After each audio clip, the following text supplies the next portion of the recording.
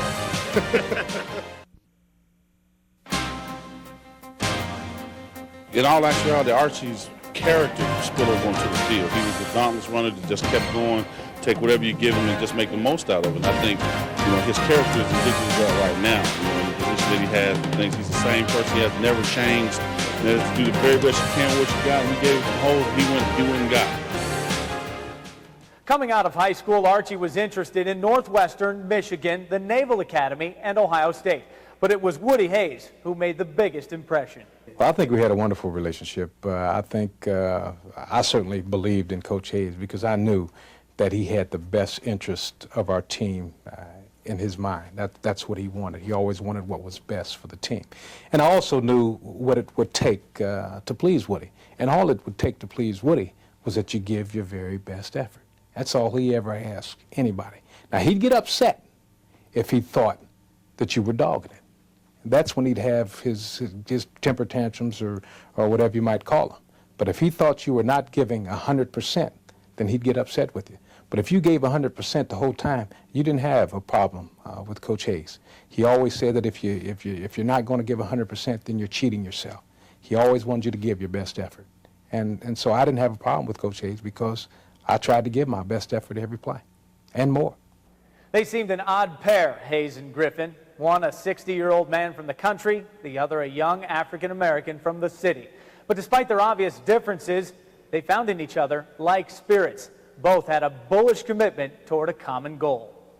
He invited me to dinner at the Highlight, which is now the Hall of Fame Cafe, and I went to the Highlight very excited because, the only reason he could want me to come to the Highlight restaurant to have dinner with him was because he was interested in me playing football with him, and that was exciting to me. And got there, during the whole conversation, never said one thing about football. Never said one thing about football.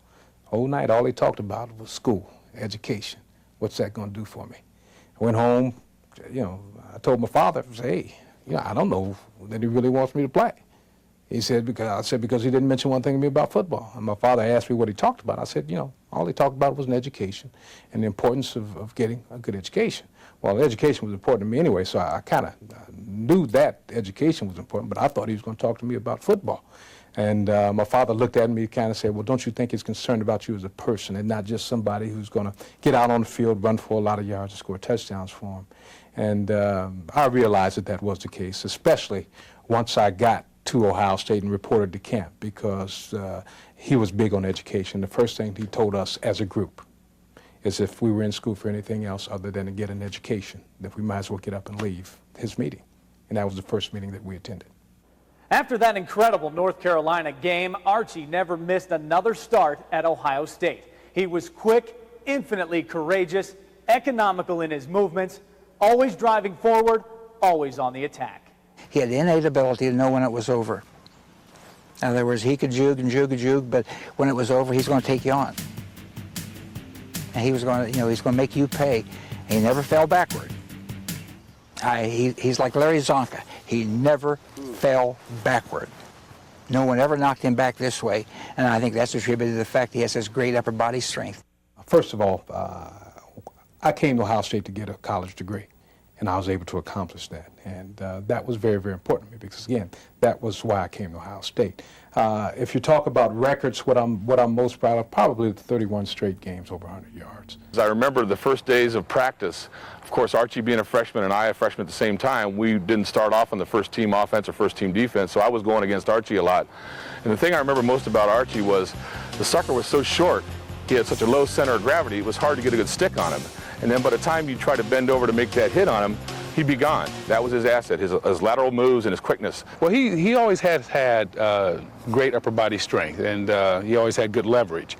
But the thing that was really interesting about Archie was he had great balance, and I think his balance with the combination of strength is what really made him a great running back. I bet the only complaint I probably Archie ever did is we always ran the robust formation down on the goal line. And, you know, I get to carry the ball, but they want some big guy in there blocking. So they used to always put a bigger running back for Archie place. And, you know, Archie went to Coach Hayes. The coach, wait a minute here. I can do this. As a matter of fact, we hurt. And every time you take me out, then they know we're going to get the ball. And I thought the object of the robust formation, well, you never know which way the back going. He said, I get the job done, you know, and I have 59 career touchdowns at Ohio State, and the majority of them, Archie was blocking on them.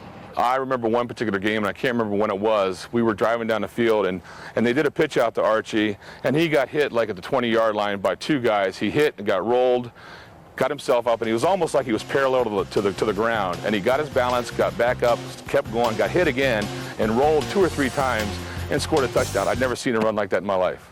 We had a system at Ohio State that was perfect for Arch because we had an off-tackle driven offense, and he was a great cutback runner as he started in the off tackle hole. And so he may not have very many runs on the corner, although he had the speed to it, but if you get a chance to look at the films, he generally made his yardage turning his shoulders up behind the tackle or cutting it back across the center. There's no doubt how fortunate we were to have been a part of a great team, and Archie being a part of that team.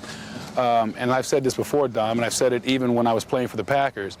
I've had the opportunity to play against a lot of great open field runners. And in my opinion, Archie Griffin is still the best open field runner I've ever played against. And that included Tony Dorsett, Billy Sims, and all those great runners. But one-on-one in an open field, Archie was the hardest for me to tackle. One of the things that I can proudly say is that I've never been beaten by Michigan. And, you know, we beat them 3 times, and we tied my sophomore year while we played them at Michigan. But that's a record that I'm extremely proud of because at that time, you all might remember that only one team could represent the Big Ten in a bowl game. So it always came down to us or Michigan going to a bowl game. And so if we would beat them, we'd go. If they'd beat us, they'd go. And every time we went, and we went every time, but there was one controversy. That was my sophomore year when we had the 10-10 tie, when we both had the same record, and they chose us to go. The athletic directors chose Ohio State, and that was interesting in itself because I didn't think they'd choose us because the team that we were going to play in the Rose Bowl was Southern California. And Southern California had beaten us in the Rose Bowl the year before, 42-17. I mean, they really gave it to us. They had a great football team. But we got the nod. And we went out to the Rose Bowl, and we beat practically that same Southern Cal team by practically the same score. We beat them 42-21. So that was our way of saying that, you know, we were the right choice in going to the Rose Bowl. Against USC, Archie ran for 149 yards on 22 carries for an Ohio State victory. This was his second bowl appearance in what turned out to be a family tradition. All my brothers have appeared in some kind of bowl game. I think my oldest brother, Jim, he played for Muskingum College, and he played in the Grantland Rice Bowl. And then Larry played in the Pasadena Bowl at the University of Louisville.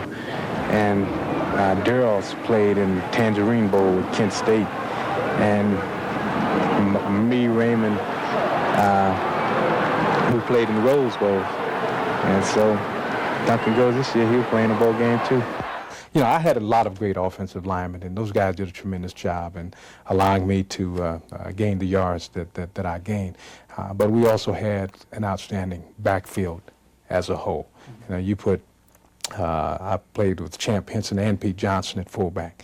I played with Cornelius Green at quarterback, and Greg Hare. And a lot of you might not remember Greg Hare, but Greg Hare was an outstanding quarterback. And my freshman year, he was the starting quarterback, and Cornelius Green ended up winning the job Cornelius' sophomore year and Greg's senior year, which was kind of unusual because Greg was a senior and also a captain of the team, and Cornelius ended up winning that job. That just shows you how great a quarterback to Cornelius Green was. But Brian Baschnagel, and Brian was one of those guys that I liked to work out with, because you knew that if you worked out with Brian, that you were going to be in great shape, because Brian could go 100% every play.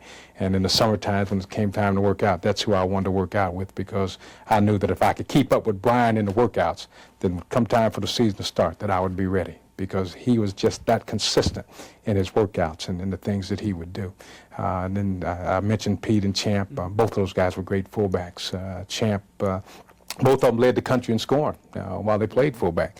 I mean, our offense really was, when you got inside the 10-yard line or you're in short yardage situation, the halfbacks became the blocking backs, and the fullbacks were the guys that were going to get the ball. That was our robust offense.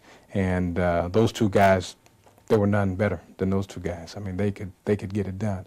I also had the opportunity to play with a guy by the name of Randy Keith, who also played that fullback position in my freshman year, who did an outstanding job. So I really count myself as being very, very fortunate, because I was in the right place, in the right time, with the right people. When we return, you'll hear the story of Archie's 3 Ds. Well, Archie, he's just a guy could cut on a dime. He could be running full speed and stop and cut. And the only sad part, I wish he could have went to a team like Dallas so he could have shot out the NFL records also. You know, he's just one of the greatest running back ever. That's why he's the only two-time Heisman Trophy winner.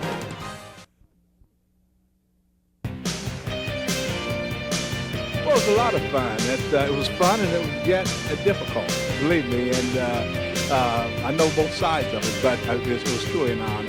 And it's truly an honor to see the way that he has excelled and the way he has really just become what he has become today, and the way he's grown so much over the years and stuff. I look back at old pictures and things like that, and I look at him today, and it's that transition is wonderful. And to see that, it's really a blessing. Former teammates and friends pay Griffin the highest compliment, saying once you have Archie as a friend, he is a friend for life.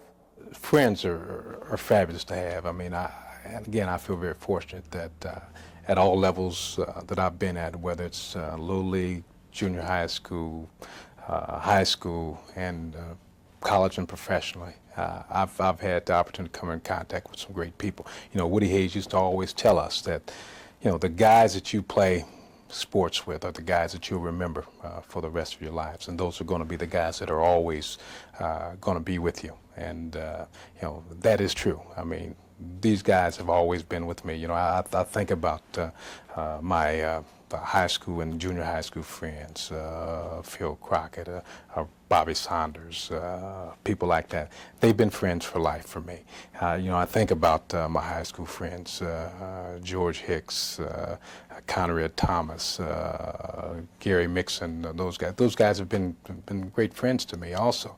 And then I think about my college guys, the Tom Scodanis, the Bruce Rules, Steve Lukes, John Hicks. I mean, I can go on and on and on. Ken Kuhn. I mean, Tim Fox, I mean, Brian, I mean, all those guys have been great. And any time that we want to do something, or if we need something from each other, they're there for us.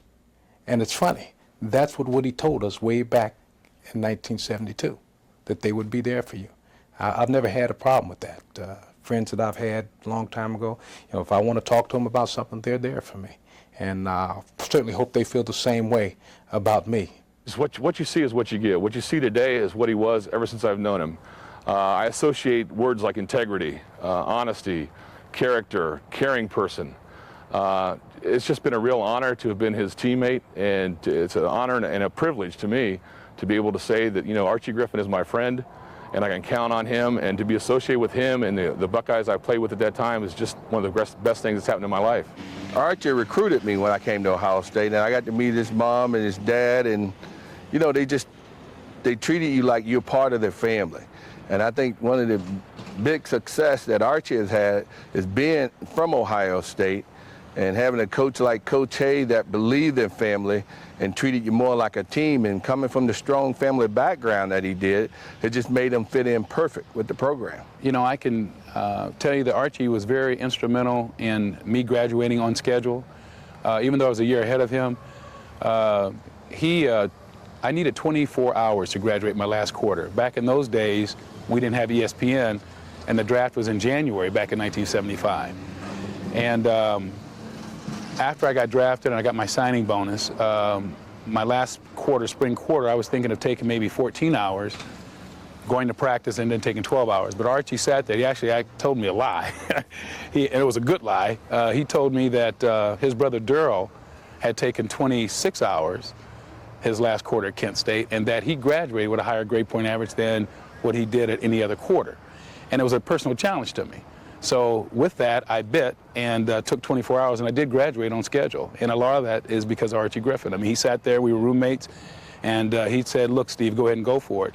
And to show you that he does practice what he preached, the following year he graduated a quarter early.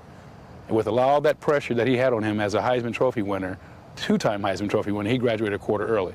It was somebody you could trust in. He wasn't going to do you wrong. He was going to be really a friend. Not one that would say, I'm your friend. He showed that he was your friend. You know, Coach Hayes always said, nothing stayed the same. You're either going this way or you're going that way. And I just been watching Archie just keep climbing and climbing and climbing. And I just think he's going to be the first guy to prove Coach Hayes wrong, because he's going to keep climbing. Archie lives by a motto that includes the 3 Ds. He still uses it in his speeches to school children today: desire, dedication, determination. The 3 Ds have been with me for a long, long time. When I was back in junior high school, there was a man who was an academic advisor for us, a guy by the name of Mr. Oscar Gill. And he was also an advisor for our student council. And when I was in junior high school, I was the president of our student council. And I can remember one day him talking with us, and he talked with us about desire, dedication, and determination. And he told us that, you know, if you totally commit yourself to being the best you can be, you know, desire, setting goals for yourself, dedication, committing yourself to achieving the goals, and determination, overcoming obstacles, if you really apply those things, then you can always feel good about yourself, because if you apply those things, then you've given a total commitment, and nobody can ask you for anything more than that. And I remember that from way back in junior high school, and it's just something that stuck with me, and I've been saying that for a long, long time. And you know, everywhere I go, I like to share it with kids. I like to share it with the business organization. I like to share it because it's been very important to me, and I call it to my, I don't know if it's a secret, but secret to success, my successful formula. And he was a great guy, and you know, I miss him. He passed away a while back, but I do remember what he told me when I was in junior high school. As fierce as Archie was as a competitor, professional scouts thought he was undersized. 5 running backs were drafted before him. He wasn't even the first selection of the team that eventually chose him, the Cincinnati Bengals. Actually, I didn't really start thinking about playing professional football until I was in college. After becoming an All-American as a sophomore, you know, people started telling me, hey, you might have a chance, you're going to be playing professional football. I mean, that really wasn't a goal of mine, to play professional football. I mean, it was a dream that you'd think about, but playing professional football was never really a goal of mine, until I came to realize in college that, hey, I could have that opportunity. And it happened with Cincinnati. I got drafted in the first round, and I was really happy about that, because I would have the opportunity to continue to play in front of people in Ohio. He endured 2 coaching changes with the Bengals and suffered a torn Achilles tendon. Archie spent 7 years in the NFL, rushing for nearly 3,000 yards and averaging over 4 yards a carry. I don't think I ever had any regrets about going to Cincinnati, but at one point that I did want to get traded from Cincinnati, probably going into the 79-80 season, somewhere in there, that I did ask to be traded from Cincinnati. It never really happened, but I did ask to be traded. And, you know, just to explain that whole situation, leaving college, going into professional football with the Cincinnati Bengals. And Dom, you all remember that Cincinnati at the time had a great passing game. Kenny Anderson, Isaac Curtis, Bob Trump. I mean, they had a great passing game. And I left college going into that situation. I went into a passing situation. I didn't go into a team that was a running ball club. We were a passing ball club. And I had to adjust to that situation instead of team adjust to me, which is the right way. I mean, I should have had to adjust to that situation, which I think I did actually fairly well. Because technically, when I went into pro football and going to that passing situation, people had questions because at Ohio State, we didn't pass the football. We hardly ever passed the football, and people thought, well, maybe it's a mistake for him to come there and not having caught a lot of passes. But I think I went into Cincinnati and I adapted to the situation. Didn't get to carry the ball as much as I wanted to. You know, I had goals when I started playing professional football that I wanted to gain 1,000 yards a year. I wanted to gain 1,000 yards a year. But I quickly realized that it's hard to gain 1,000 yards if you're only going to carry the ball a little over 100 times during the season. I mean, you got to have a heck of an average to average 1,000 yards. So I changed my goals. I made my goal to average 5 yards a carry. Now, I didn't quite average that, but over a career, I averaged over 4 yards a carry when I was with Cincinnati. And that's a pretty good average. I think any running back would like to have an average like that. But see, what people don't realize, now when Archie went to the Bengals, he led the Bengals in rushing and scoring his first year. And I came there the second year, and they had a new coach. And, you know, each coach had their own philosophy about the way they expect to be, but they forgot to go out and rebuild the offensive line. You know, I just, you know, this day, just imagine if Archie had went to Dallas instead of the Bengals, he would own every NFL record there is right now. He was that good. He was that good. He had that much heart and just could cut on a dime and could block. You know, he did whatever the coach asked him to do. After I left professional football with the Bengals, Mike Brown had asked me would I be interested in coaching. At the time, I wasn't interested in coaching. At the time, I wanted to get away from football. And then even when I came to Ohio State, there was a position open on Earl Bruce's staff, and Earl had inquired about me coming on that staff. But at the time, again, I didn't want to coach. I got into administration of athletics, and I thought that was the route that I wanted to go. And I'm glad I chose that route because I'm enjoying doing what I'm doing. I get the opportunity to work with several sports. I've got 17 of them that I'm responsible for. And to work with those coaches and even the student athletes in those programs, it's a nice thing to do. I mean, I really enjoy it. When we return, you'll find out why it's not the size of the dog in the fight, but the fight in the dog that's important. Archie Griffin is probably the best thing that ever happened to our state. I mean, in terms of nationwide recognition as a football powerhouse, and as an administrator, someone who, you know, you can just talk to him and listen to him talk, and you know that he's genuine, and he cared for people, he cared for kids, and he's a great role model, tremendous role model. And Archie Griffin, there's no one like him. No one like Archie Griffin.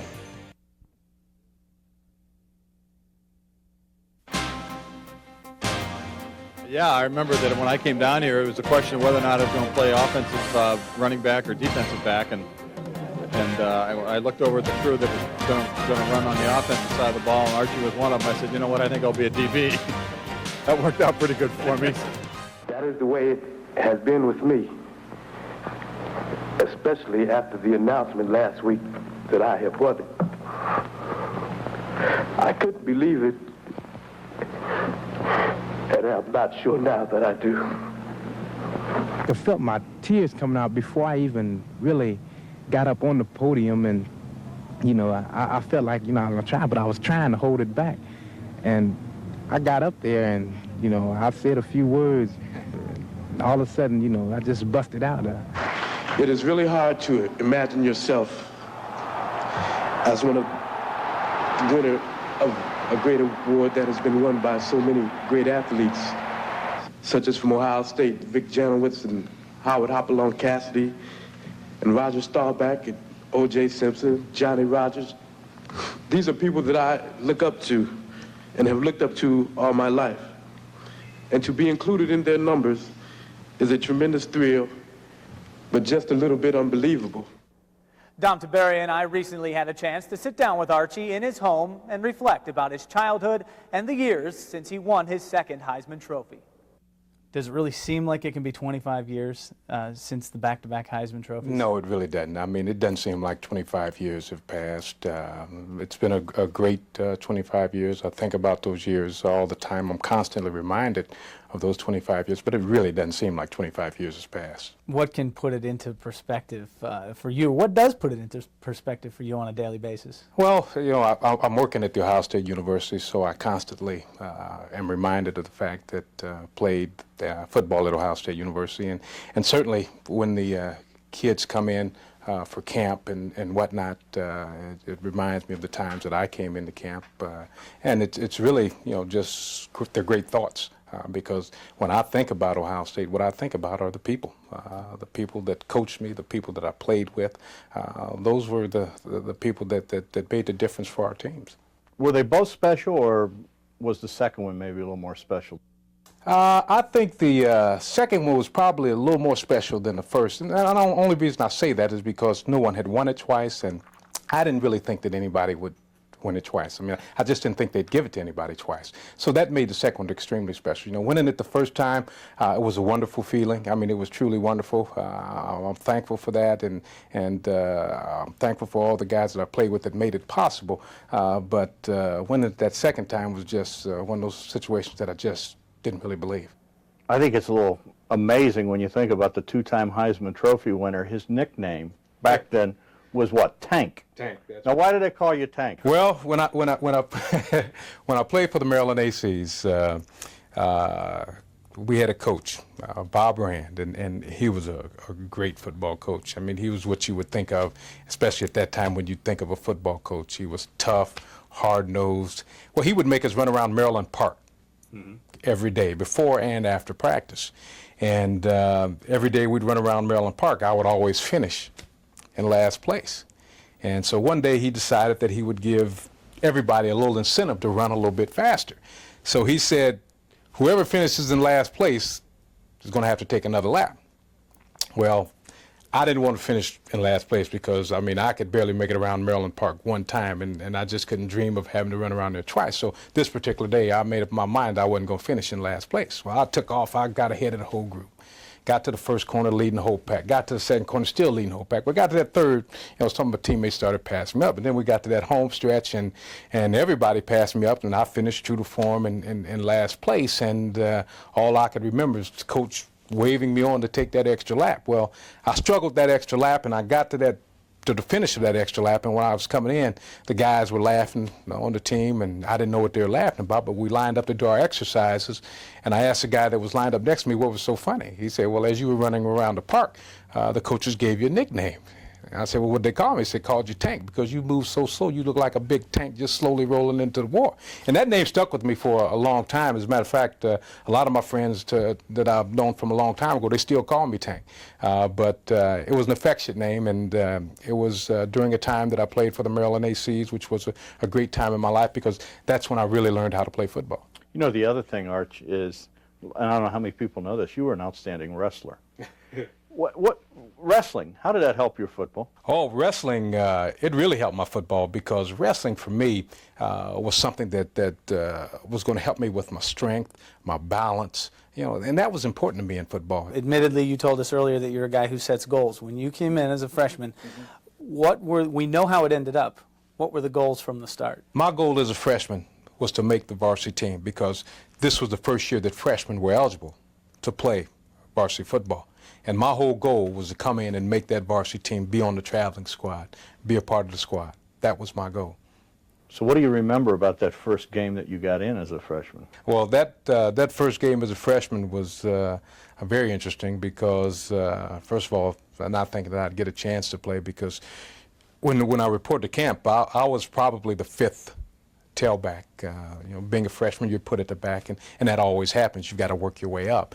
And so that first game was against the University of Iowa, and you know, we didn't get to go to the hotel the night before with the varsity team and whatnot, but that game against Iowa started, and we were beating Iowa pretty bad in the fourth quarter with about a couple of minutes to go in the game.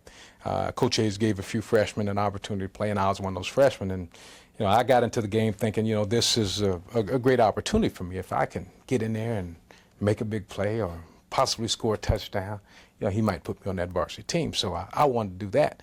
Well, I got in that game, and the first play called was an 18 sweep, and that was a pitch out to me around the right end.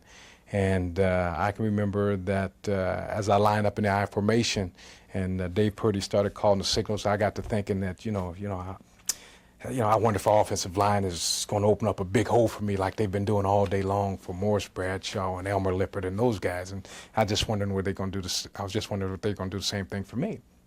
Well, the ball was snapped, and as soon as the ball was snapped, I did something totally wrong. You know, when you play the game of football and you're going to get a pitch out or you're going to get a pass, one of the fundamental things that they teach you from day one is you've got to look the ball into your hands.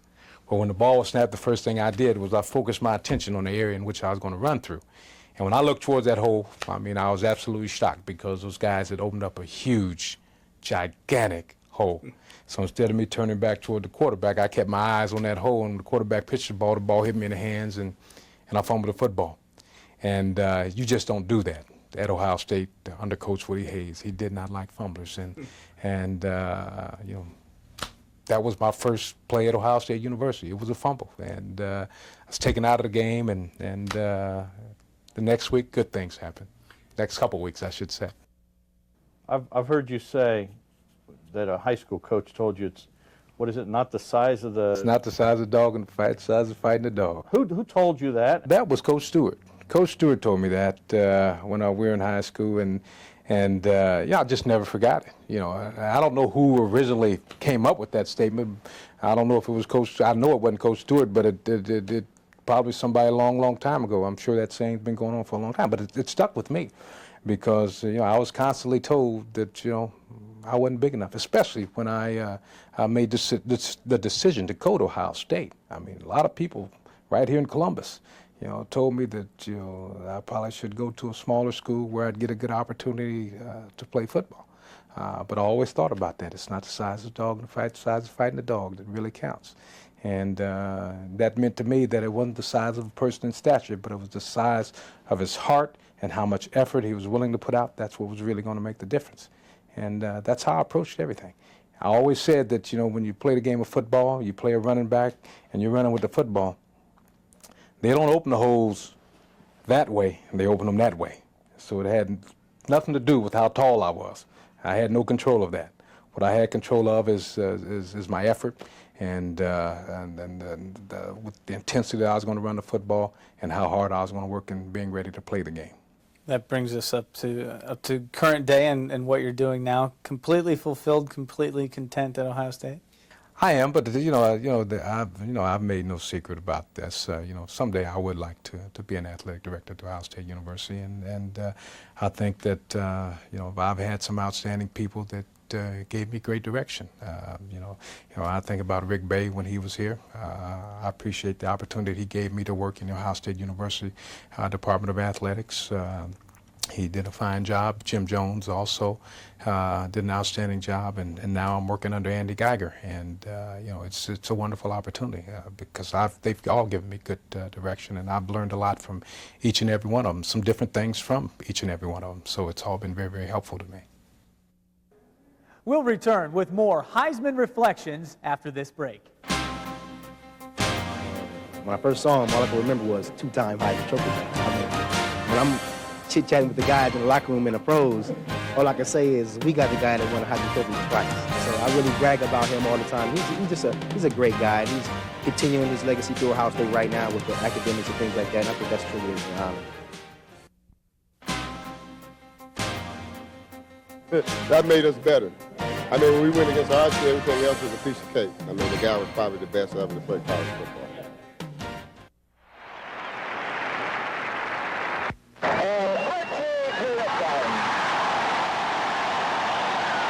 I've been with them, at least the seniors, for 4 years, and we've all went through the same thing. We went out to practice all together, and went through battle together, and it's just gonna.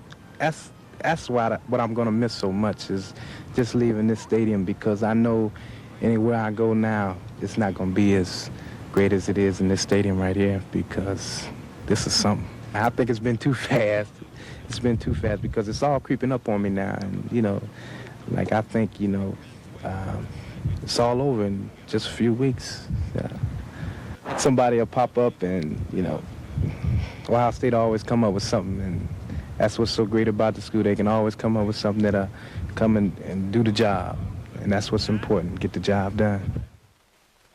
Statistics and numbers never do justice to the measure of a man, but in Archie's case, it would be a mistake not to review them, if only because they are so remarkable. Standing 5 feet 9 inches tall and weighing 180 pounds, he was small by college football standards, even in 1972, but he played with the heart of a lion. He had a brilliant career at OSU, rushing for a record 5,589 yards and 26 touchdowns. Excluding bowl games, he rushed for 5,177 yards on 845 carries. The former figure ranks him 5th among all NCAA career ball carriers, and his 6.13 yards per carry still stands as an NCAA record. Even more remarkable is the fact that he rarely played more than half a game, because Coach Hayes always pulled him out after the game was under control.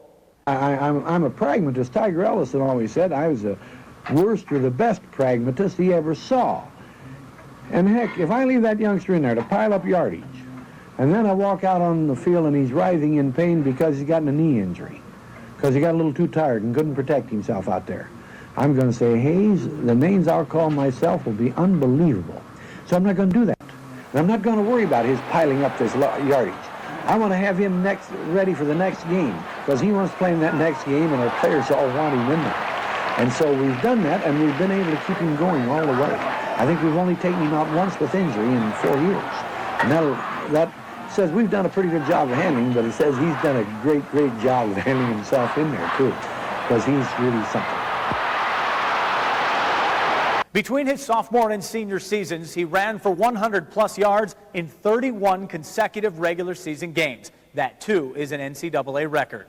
In addition to 2 Heisman trophies, Archie also has a pair of silver footballs. The latter award is presented annually by the Chicago Tribune to the Big Ten's MVP. He is one of just 3 players to win that award twice.